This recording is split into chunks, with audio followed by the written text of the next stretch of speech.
masalah, stres lalu putus asa, saudara, mau menyerah dan macam-macam, saudara, ya kehilangan damai, tidak berani melangkah, nggak bisa makan dan macam-macam, sehingga membuat kondisinya makin drop, kondisinya makin tidak baik, saudara. Sekali lagi, jangan punya stres yang negatif, milikilah stres yang positif. Tepuk tangan untuk Tuhan kita, saudara. Lalu apa yang membuat seorang bisa menjadi stres, saudara? Ya banyak, saudara. Ya, ada dua macam. Yang pertama stres secara eksternal yang datang dari luar gitu, saudara. Ngalami sesuatu yang di luar, misalnya lah ngalami perceraian sampai akhirnya stres, saudara, karena ya rumah tangganya pecah sampai cerai, saudara. Misalnya lagi orang sampai tangkap, masuk penjara, atau hampir masuk penjara. Wah, stres, saudara. Ada apa lagi, saudara? Kira-kira, saudara. Wah, ini mau di PHK, gitu sampai stres, saudara. Ada lagi enggak apa, saudara? Sedang dikejar pinjol, gitu, saudara.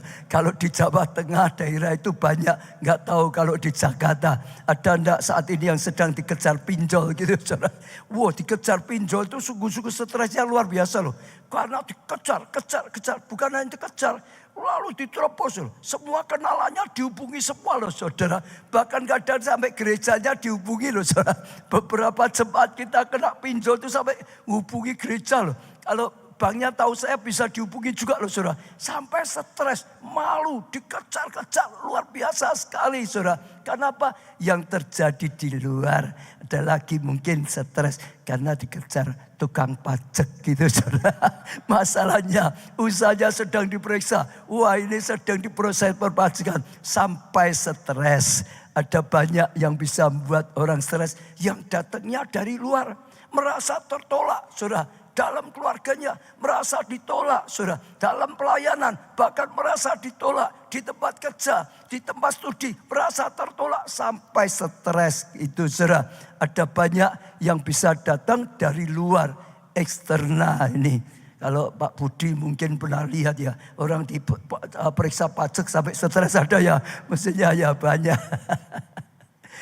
Ya, apalagi yang terakhir misalnya tiba-tiba ujuk-ujuk kalau orang Solo divonis kanker stadium 4. Begitu diberitahu divonis kanker stadium 4. Sudah wah stres sendiri. Gak ada apa-apa. Belum dengar gak stres. Begitu dengar ya vonisnya kanker stadium 4. Sudah stres itu dari luar. Tapi juga ada stres yang sebenarnya dari dalam sendiri. Orang terlalu perfeksionis, saudara. Harus ini, saudara. Sehingga takut nanti kalau keliru, nanti gak sempurna. Ini macam-macam stres sendiri. Karena ada perasaan seperti itu, saudara.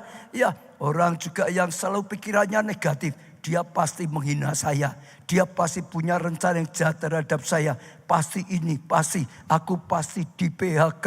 Macam-macam, saudara. Ini pasti hancur. Jadi stres sendiri. Yang dari apa? Dalam merasa tidak berdaya, saudara. Atau pengharapannya terlalu tinggi. Tapi merasa nggak mungkin bisa.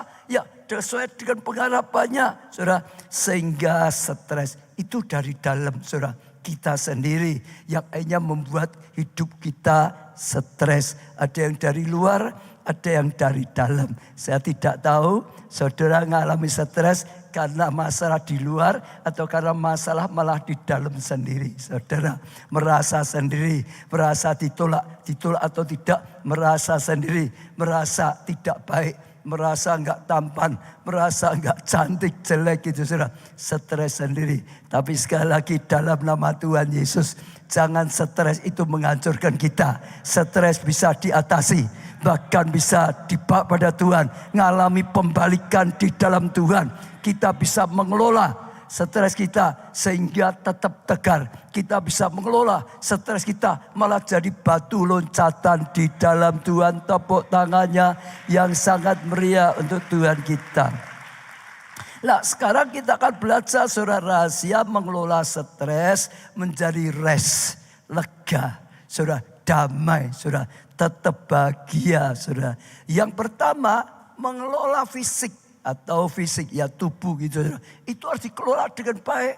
Ya, kalau kita enggak mengelola fisik dengan baik, bisa membuat kita itu stres. Markus 6 ayat 31. Lalu ia berkata pada mereka, Yesus sedang berkata pada muridnya, marilah kita tempat yang sunyi supaya kita sendirian. Dan apa saudara? Dan apa? Ayo katakan 1, 2, 3. Beristirahatlah seketika. Diajak ke tempat sunyi. Untuk apa? Istirahat, istirahat, istirahat. Ada waktunya kerja, ada waktunya istirahat, ada waktunya melayani, ada waktunya istirahat, ada waktunya belajar, ada waktunya istirahat, saudara. Sebab memang begitu banyaknya orang yang datang dan yang pergi, karena apa? Begitu banyak orang datang pada Tuhan, minta didoakan, minta disembuhkan, minta ditolong. Jadi sibuk sekali, saudara. Begitu banyak orang yang cari, minta pertolongan. Sehingga makan pun mereka tidak sempat. Sehingga makan aja nggak sempat, istirahat nggak sempat. Maka Tuhan Yesus ambil keputusan. Ayo kita menghindar. Ayo kita ke tempat yang suci. Supaya kita bisa istirahat.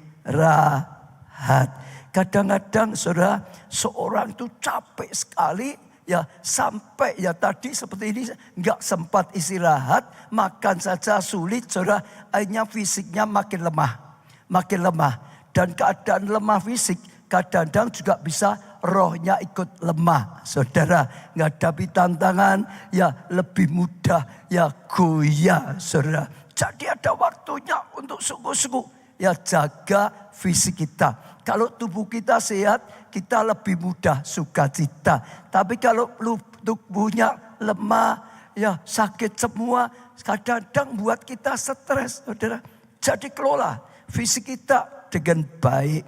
Saya ajak saudara lihat tadi Elia, dikatakan dia stres. Kenapa saudara? Saudara baca semua di Alkitab, ceritanya hari itu saudara, dia sedang menentang 450 nabi Baal.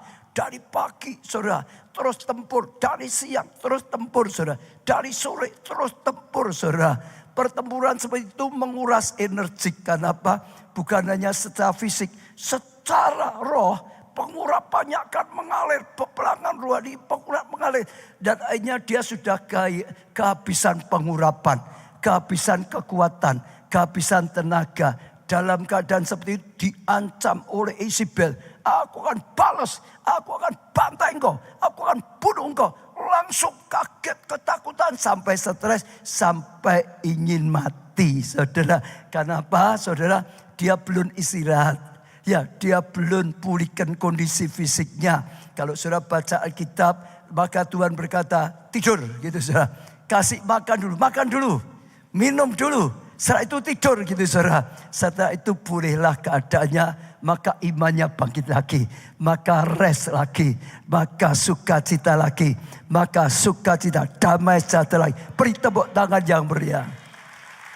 Ada seorang hamba Tuhan, pengkhotbah dari Amerika, ya dia khotbah, dia cerita begini. Waktu dia mau menikah, sudah doa dengan Tuhan. Tuhan beri pasangan yang terbaik, yang cocok, yang daripada Tuhan.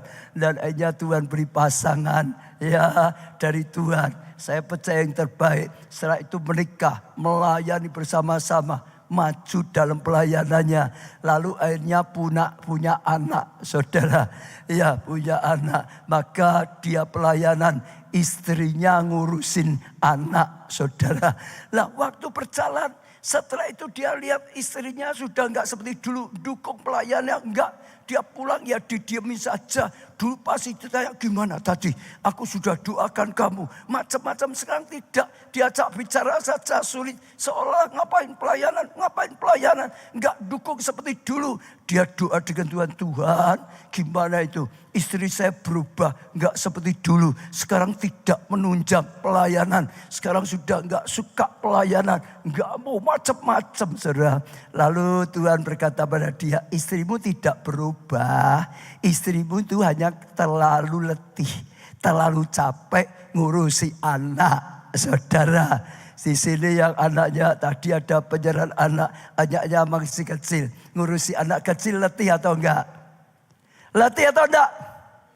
Sekali lagi letih atau enggak? Orang tua sekarang sama dulu beda, saudara. Dulu ibu saya ngurusi 10, enggak apa-apa itu, saudara. Saudara saya 10, enggak apa-apa, enggak pakai soster, enggak pakai pembantu, 10 dia bisa itu, saudara. Sekarang sudah pakai soster aja masih, wah, mengeluh sambat-sambat berat sekali. Apalagi yang ngurusin sendiri malamnya itu, betul enggak? Enggak bisa tidur, saudara. Anaknya nangis, ibunya ikut nangis karena kecapean. Tuhan berkata, itu tidak berubah istrimu. Itu hanya terlalu letih, terlalu capek. Sekarang ambil anak itu. Ya, suruh istrimu tidur dulu. Istirahat dulu, saudara. Maka dia minta anaknya, dia yang ngurusin malam itu. Istrinya disuruh tidur, saudara.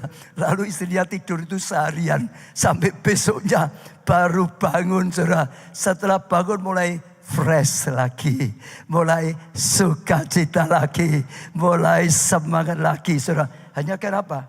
Mengelola fisik. Dalam nama Tuhan Yesus, sajak setiap saudara, kalau saudara stres, saya akan ajak saudara buka hati. Apakah karena terlalu capek? Apakah karena tugasmu terlalu banyak? Orang kalau tugasnya banyak, nggak usah kerja, hanya ingat tugasnya banyak aja sudah capek sendiri, saudara. Loh, betul tak, saudara? Ini banyak segimana? Itu sudah stres sendiri loh, saudara. Ya atau ya? Nah, sekarang saudara mulai atur. Ya jangan sampai terus over, saudara. Ada waktunya kerja, ada waktunya istirahat, ada waktunya doa, ada waktunya ibadah. Betul, saudara ya? Ada waktunya melayani. Kelola fisik dengan baik, maka tubuhmu sehat, maka engkau bisa tertawa, maka engkau bisa sukacita. Amin, saudara. Dan itu akan mendatangkan kasih karunia, anugerah yang luar biasa, tepuk tangannya yang meriah. Yang kedua, kelola kehidupan sosial, hubunganmu dengan sesama, saudara. Kita anak Tuhan, kita manusia tidak dilahirkan untuk hidup sendiri. Kita manusia dilahirkan untuk ada komunitas, ada hubungan sosial, saudara. Maka setiap anak dilahirkan dalam satu keluarga. Ada komunitas yang memelihara dia, yang memperhatikan dia, yang memperjuangkan dia. Betul, saudara? Kita juga ya perlu satu dengan lain ada hubungan sosialnya. Anak Tuhan juga sama, dilahirkan, saudara, tidak hanya sekedar wah jadi orang Kristen pribadi, tidak.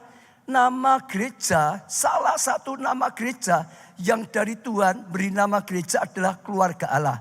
Pas itu nama gereja kita. Tapi sebetulnya itu nama yang Tuhan berikan untuk gerejanya. Salah satunya keluarga Allah. Artinya apa? Sama. Waktu seseorang dilahirkan di dalam Kristus, dilahirkan baru, dia harus dibawa masuk dalam gereja, dalam keluarga Allah. Supaya ada ya komunitas, supaya ada tadi sama yang memelihara, supaya ada yang merawat, supaya ada yang saling mendukung satu dengan yang lain, memperhatikan satu dengan yang lain, sehingga bisa bertumbuh bersama dengan baik, saudara. Sendirian saja nggak bisa. Anak Tuhan tidak dilahirkan untuk hidup sendiri, saudara. Maka sekali lagi, saudara yang ikuti media, kalau saudara selama ini online, itu bukan tujuan Tuhan. Datang, onset, ikut ibadah sungguh-sungguh, ketemu dengan yang lain, bersatu dengan keluarga Allah yang lain, saudara. Maka akan ada hubungan, ikuti komsel, di situ keluarga rohani yang baru. Di situ saudara punya keluarga, di situ saudara punya komunitas, di situ saudara punya banyak keluarga rohani baru. Bisa saling memperhatikan, bisa saling mendukung, menghibur, bisa saling mendoakan sehingga bertumbuh dengan baik. Kalau sendirian stres. Justru stres itu kalau saudara sudah stres masih menyendiri, makin parah stresnya, saudara. Lu betul, saudara. Orang stres itu sukanya mendiri. Tapi kalau dia menyendiri terus sendirian, makin parah, bukan makin sembuh. Butuh apa? Komunitas. Betul, saudara? Ya, dalam keluarga, dalam gereja. Maka dalam nama Tuhan Yesus, ayo ibadah yang baik. Dalam ibadah, ya kena satu dengan lain. Ayo ikut komsel dengan baik. Di situ engkau dapat komunitas yang baru. Ayo melayani, saudara. Kalau sudah ibadah, tapi hanya setiap minggu datang langsung pulang. Enggak pernah ketemu dengan yang lain. Yang enggak punya komunitas, saudara. Betul enggak? Kalau komsel sudah punya komunitas atau ikut pelayanan, di pelayanan kan ada pertemuan, ada macam-macam. Sudah punya komunitas. Dan kalau sudah punya komunitas, sekali lagi, ya saudara bisa saling dukung, saling sharing, saudara. Betul? Hingga saudara bisa bangkit, keluar dari stres. Apalagi yang sekarang sedang stres. Komsel, bangunlah dari komsel yang positif. Komsel yang baik. KKS, ayo gembalakan domba-domba Allah. Bawa pada air yang tenang, kata Tuhan Yesus. Menyegarkan jiwanya. Dan saya percaya itu luar biasa. Di gereja kita di Solo ada satu kisah yang bisa untuk contoh bagus, saudara. Ada seorang ibu, umurnya kalau enggak 74, 76 gitu, saudara. Suaminya meninggal, saudara. Setelah suaminya meninggal, dia sedih sekali. Lalu dia enggak mau keluar rumah. Sudah enggak mau apa-apa. Keluar rumah enggak mau, ibadah enggak mau, pelayanan enggak mau. Saudara, sudah pokok dia menyendiri saja. Karena dia sedih suaminya meninggal, saudara. Kita dengar seperti itu, kasihan sekali, saudara. Dulu orangnya wah meriah dan macam-macam. Lalu saya dengar, ya ibu ini dulu juara nyanyi. Dia suka nyanyi, lomba nyanyi, bagus suaranya, juara nyanyi. Lalu karena umurnya sudah 74, 76, saudara. Kita di Solo ada ibadah orang tua namanya umas. Umur mas gitu saudara. Bukan umur sisa gitu saudara. Umur mas saudara. Sengaja adakan KKR gitu saudara. KKR umas gitu saudara. Lalu di KKR itu saudara ada ini dan itu. Lalu yang kenal baik saya utus datang ke rumahnya.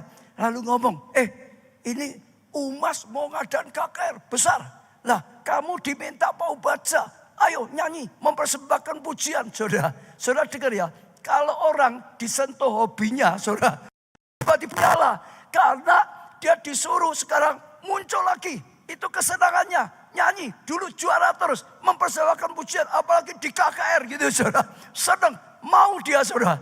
Lalu setelah itu, saudara, dia mulai datang. Mulai latihan, saudara. Suku-suku latihan. Dan akhirnya suku-suku. Waktu KKR Umas, dia mempersembahkan lagu. Semua diberkati. Semua beri tepuk tangan. Dan semuanya senang. Dia ikut senang. Setelah itu selesai masalahnya. Mau ibadah lagi. Mau melayani lagi. Stresnya hilang. Amin. Amin. Katakan sebelah, ayo jangan sampai bolos ibadah. Yang setia ibadah. Perlu komunitas yang lain. Di komsel, di pelayanan. Sekali lagi tepuk tangan yang meriah, saudara. Yang ketiga, ini penting sekali. Ya, kelola pola pikir. Kalau kita tidak mengelola pola pikir kita itu suka mikir yang negatif. Dikelola pikiran yang benar, pikiran yang positif, pikiran yang sesuai dengan pikiran Tuhan. Kalau kita biarkan saja manusia itu lebih mudah, saudara, lihat jeleknya dari lihat baiknya. Betul nggak? Tuhan sampai berkata, balok di matamu engkau nggak lihat, jarum di matanya orang lain kau lihat. Lah sekarang mulai kelola, sengaja kelola. Pikiran kita menentukan kita bahagia atau tidak. Saudara, contoh ya, bangsa Israel sedang perang dengan Filistin, saudara. Lalu dari Filistin keluar raksasa. Namanya siapa? Goliat, saudara. Tinggi besar. Lalu Goliat mulai mengintimidasi. Wah, diejek bangsa Israel. Kamu kecil-kecil. Aku berani maju, aku injak mati kamu. Ya, nggak ada yang berani. Kakaknya Daud nggak berani. Jenderalnya nggak berani. Sampai Saul juga ketakutan. Mikir seperti perkataan Goliat. Kamu kecil-kecil. Aku Goliat. Oh, pasti hancur kamu. Ayo kalau mau nyoba silakan maju. Aku bunuh kalian semua. Semua pikirannya negatif. Ketakutan semua. Saudara, stres. Kalau saudara bisa merasakan jadi mereka saat stres, ini musuhnya Goliat loh. Mereka bisa dibantai loh. Mereka bisa dihancurkan loh saudara. Pada saat itu datanglah seorang pemuda yang masih kemerah-merahan. Namanya siapa? Daud, saudara. Daud berkata, siapa? Goliat tidak bersunat, berani menghina barisan Allah. Hancur kamu. Aku akan lawan kau. Engkau pengen tombak dan pedang. Aku datang dengan nama semesta Allah. Aku akan hancurkan kau.